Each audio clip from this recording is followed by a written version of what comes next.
Do you get walked all over by the woman you date? Are you sick of watching your relationships not lead anywhere? Then you might be getting emotionally attached way too early in your relationships. And we need to talk about what to do about it here today. Hello, gentlemen. My name is Apollonia Ponti, and welcome to my channel. If this is your first time visiting, I want to give you some tools, and also too, for my loyal subscribers, I want to give you some tools that are going to help you stop becoming emotionally attached and set yourself up for long-term success in relationships. If it is your first time visiting, I am an attraction, dating, and relationship coach that have gotten men sustainable, numerous results in their relationships. And I've been doing this for over 7 years. So I'm going to ask you, if this is your first time watching this video, just take a moment right now and click that subscribe button for me. And for all my loyal subscribers, thank you. And I would love for you to comment below, everyone, and just tell me what you think of the video, interact with me, because I love engaging with my audience. So I wanted to make this video because I see this type of thing happening a lot in my coaching sessions. And seriously, it happens every day. For example, I was working with a guy recently, we can call him Andrew, who was with a woman that wasn't emotionally choosing him. She would flake on dates. She would ignore his texts. She would see other guys when she told him that they could be exclusive. When she would do things that showed him that she wasn't valuing him the way he wanted to be valued, Andrew would fixate on her and do a big no-no. He would try to prove to her his value. He would try to control the situation by trying to convince her by going above and beyond, doing things that he thought would make her see him in a different way. He was texting her, calling her, talking about his emotions and being open, planning dates, giving her gifts, you name it. But the opposite would just keep happening. She would wind up taking him for granted even more. Why? Well, it was because she understood that he had her on a pedestal. And she would pretty much do anything and he'd still stick around because he made excuses for her behavior. I mean, it's human nature. As much as I hate to say it, we take things for granted that are easily attainable and available to us. It's like a luxury car or a luxury watch. They wouldn't be so enticing if everyone would just walk into a supermarket and buy them, right? Now, I had to have a heart-to-heart with Andrew and bring his attention to the pattern that I was seeing. And like clockwork, when Andrew started to emotionally detach and walk away from this woman, everything changed. She suddenly realized that an amazing man was about to exit her life without her because she wasn't meeting his standards. She started making an effort to pursue him and invest in a relationship with him. She stopped seeing other guys, and she understood that he should also be on a pedestal. She understood that if she didn't treat him how he wanted and deserved, there would be consequences and he would leave her behind as he continued living his amazing life. So you see, it can be an extremely powerful move that creates a healthier dynamic in the relationship. It helps you to establish important boundaries and in some cases weed out people that aren't ever going to respect you. It's a win-win no matter what. So it's really up to you to show the other person your value. But what a lot of people don't understand is it doesn't happen through you trying to convince or persuade them. It happens through leading by example, where you genuinely focus your energy on your own well-being. By doing so, people understand secondhand what your value is, and then they will change their approach to you. It's like teaching them how to interact with you without them realizing that you're teaching them. The second you start begging for their validation or start trying to convince them to see your value, you lose value in their eyes, plain and simple. So let's take a simple example. Let's say that you planned a date for tonight with a girl you're talking to. You really put in the effort to choose a spot you know she'd like because you've been paying attention to her favorite foods.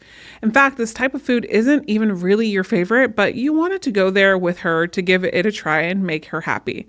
But 30 minutes before the date, she texts you, doesn't even call you, but texts you, hey, sorry, something came up, can't make it tonight.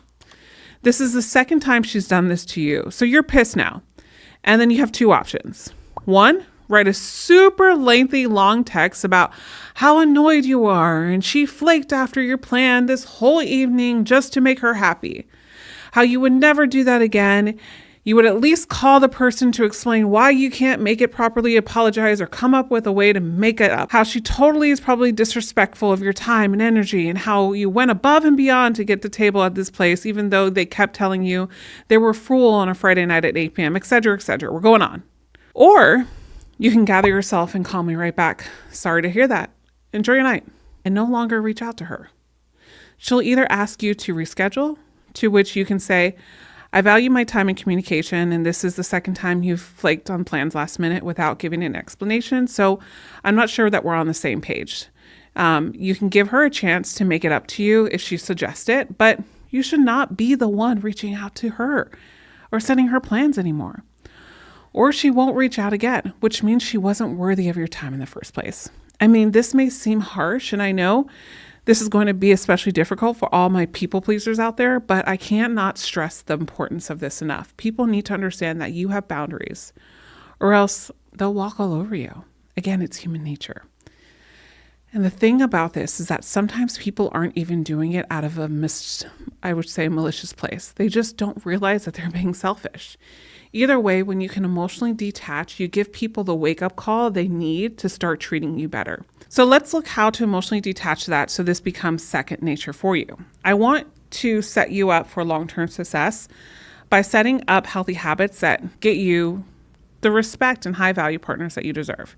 So number one is not to put your eggs in one basket. When you're getting out there, meeting people and getting into the dating game, it's so important to keep your options open at first. I honestly cannot tell you how many times I've seen men invest all their time and energy into this one girl just because she's the prettiest one that came along, even though they don't know anything about her yet.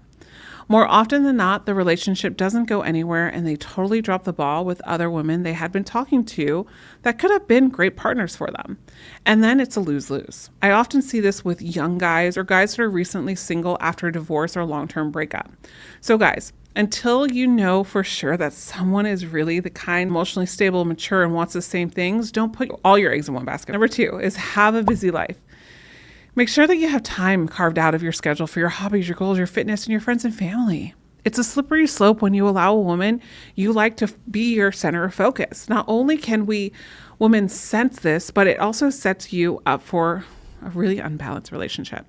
It also makes it dangerously easy for you to get emotionally attached permanently and set yourself up for trouble because your happiness then lingers onto them. Number three is to take a step back and check in with your logic.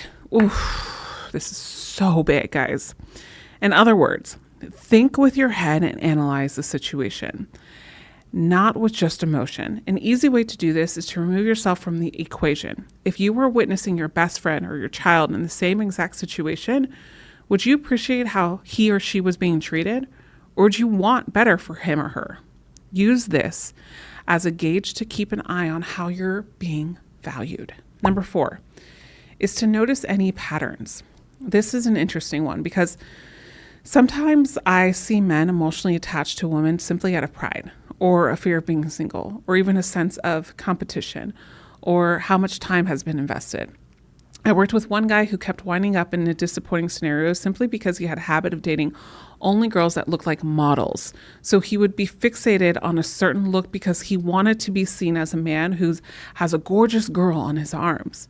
It was stemming from a subconscious desire to have something better than his friends, who were all more successful than he was. And also, too, because he valued a woman's beauty over his self-worth. So it was like he was hooked on the concept, but was missing the point where there was supposed to be an emotional connection. I know this is an extreme example, but trust me, I've seen all kinds of things. So look within yourself to see if there is any type of image you might be adhering to. Do you gravitate towards emotionally unavailable women because you're afraid of commitment deep down? Do you mistake a woman's unavailability for high quality? Do you get emotionally attached because you feel like there is some kind of pressure on you, like maybe age or even expectations of your family? It's so important to practice this self-awareness so that you can set boundaries within others and yourself when you need to. And if you need a hand with this, just look in the description box. I can help you, and I have an extremely powerful masterclass that I've spent months developing, and you can click the link right below to watch it and see if you're a good fit to work with me further beyond on attraction coaching, dating, relationship, and life coaching as well. If you are, you can book a free dating evaluation call to see how we can work together. So I'll put the link right below because I want you to get results in your dating life. And as always, if you want to continue watching, I have this next video over here. It's called The Difference Between Assertive Men versus Controlling Men. I'll see you in the next video, and remember, you are always loved. Bye for now.